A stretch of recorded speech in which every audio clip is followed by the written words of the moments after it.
UC Berkeley. Go Bears! Majoring in social work and Asian American studies. And while doing an internship at Asian Law Caucus in Oakland, I saw Don Tamaki and Mark Fong and many of my old cohorts there. I quickly learned about the important work of ALA, working to preserve the San Jose Neo-Nazi community, advocating for immigrant rights, and addressing Asian hate violence. I would go on to work at Asian Community Mental Health Services in Oakland, where I cut my teeth, and it was a great experience.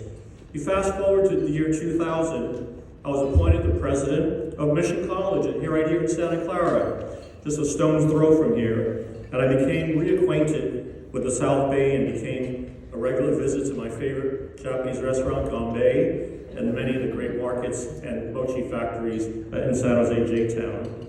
So, in so many ways, I feel like this is a homecoming of sorts.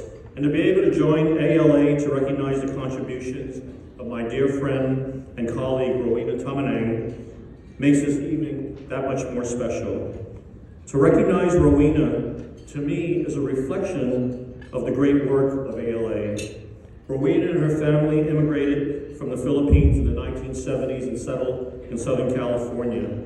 Rowena had to study English, and she enrolled in a local community college, Cypress College. Community colleges are still the first choice for AAPI students. More AAPI students enroll in California community colleges than any other segment, private, UC, or CSU. Many of you don't realize that. She became active in the local AAPI community, advocating for equal access for AAPI students.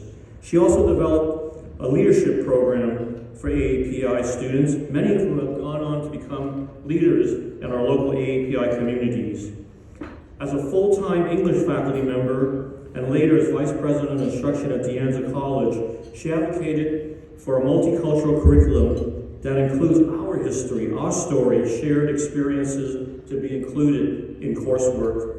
As my friend and colleague Helen Zia would say, we are MIH, missing in history.